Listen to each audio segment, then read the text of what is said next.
大家好，我係 Robert。今次我就介紹一間喺深圳好出名嘅牛肉火鍋店。大木牛肉火鍋有44年嘅歷史㗎啦。佢哋喺深圳有多間嘅分店都好受歡迎。佢哋嘅牛肉出名就新鮮，用上咗貴州土黃牛。牛肉一日3次到店啊，咁就可以保證食到高品質嘅牛肉。我同朋友都食到舐舐脷。而且我哋今次介紹呢間江夏店好近福田口岸，過嚟食潮汕牛肉火鍋都係好方便，咁我哋就事不宜遲啦 ，Let's go 去片。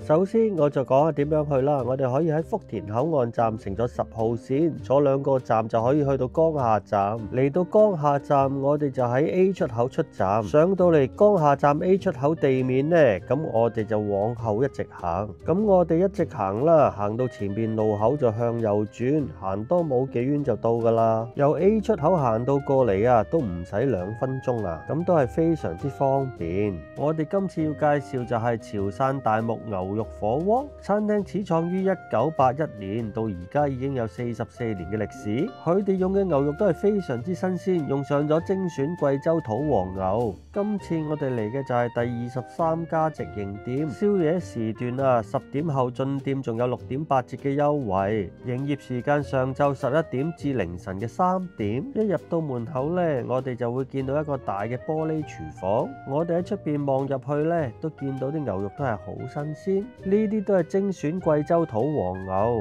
啲牛肉都係每日3次到店嘅。見到啦，牛肉色澤都係好靚，全部嘅鮮牛肉呢都係現點現切嘅。另一邊嘅位置就見到佢哋熬製緊啲牛骨湯啊，見到啲湯底都係幾清澈下。餐廳嘅裝修設計都係以橙色為主調。見到啦，呢度大部分都係卡位，位與位之間都係好闊落嘅，而且裝修都係時尚同現代化嘅設計風格。多人都唔使怕，行入少少就有呢啲大圓台。另外佢哋仲有包房啊，包房嘅裝修好新同好雅致。而家見到呢間包房呢，就係佢哋最大嘅包房。見到啦，可以坐到10幾個人嘅，一大班朋友過嚟食飯都係冇問題啊。餐台旁邊都有啲座位，見到都似有一度嘅榮譽牆啊。佢哋都攞過好多獎項，有排隊王啊、年度火鍋餐廳嘅大獎，又有明星牆啦。原來大木牛肉火鍋都有好多明星食過㗎喎，見到有方力申同羅家英啊。而家見到呢度呢，就係調料區嘅位置，調料區嘅款式都有好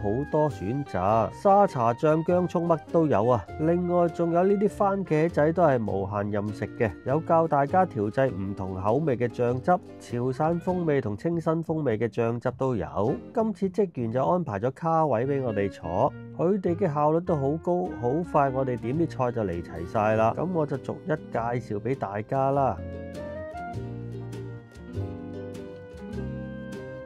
咁我哋點呢個就係沙爹鴛鴦鍋底啊，一邊就牛骨湯，一邊就沙爹湯，離遠聞到啲沙爹味都係好香濃。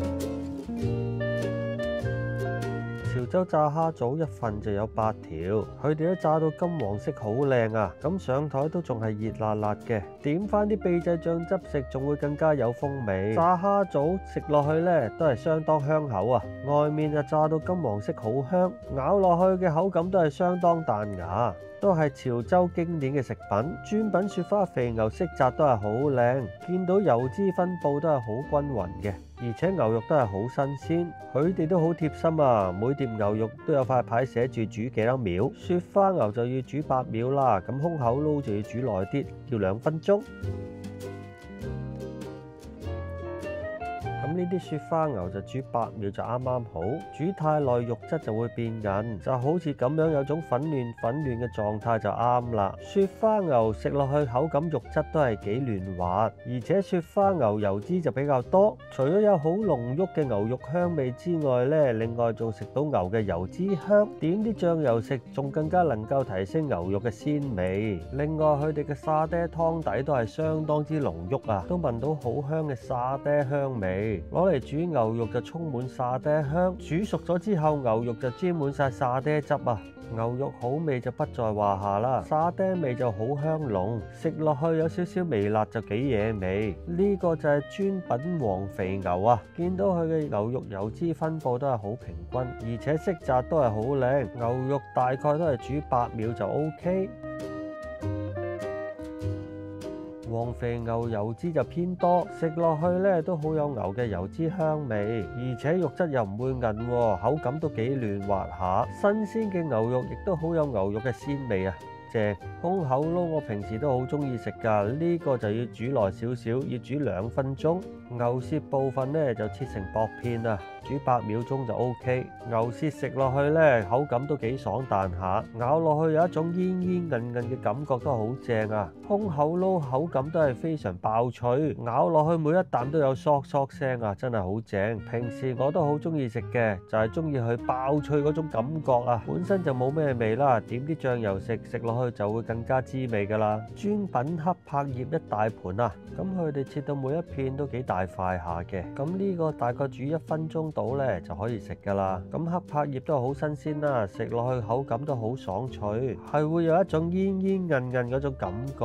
而家見到呢個就係胸口撈生牛丸同埋黑虎蝦滑，牛丸都係幾大粒下嘅，咁大粒嘅牛丸大約需要煮10分鐘左右。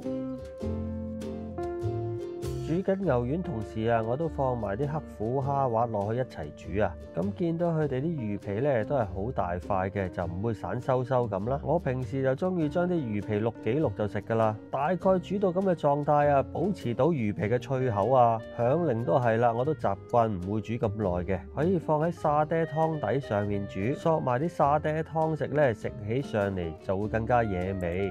煮熟咗嘅蝦滑變成粉紅色啊，食落去相當爽彈啊！咁佢都有啲一粒粒嘅蝦肉喺裏面，食得出啲虎蝦都係幾新鮮下，都係好有蝦嘅鮮味。胸口撈生牛肉丸呢 size 相當大粒啊，煮熟咗之後夾起上嚟都感受到嗰種彈性啊，咬落去個口感都係好爽彈，食落去有種爆汁嘅感覺。牛肉加埋胸口撈一齊整啊，所以食落去嘅口感比平時食嗰啲牛丸更加爽，更加彈牙噶。最後食埋啲娃娃菜同埋公仔麵，咁我今次就飽飽啦。最後我就覺得潮汕大木牛肉火鍋相當唔錯，尤其是佢哋啲牛肉啊都係好新鮮，牛肉都係每日3次到店，咁就可以確保到牛肉嘅新鮮程度啦。而且佢哋亦都有44年嘅歷史啊，都係一間老字號嘅餐廳，真正係一間高質嘅潮汕牛肉火鍋嘅餐廳啊。而且地點又近福田口岸，過嚟都係好方便。好，今次就介紹到呢度啦。如果中意我呢條片嘅，請訂閱、讚好同分享。我哋下條片再見，拜拜。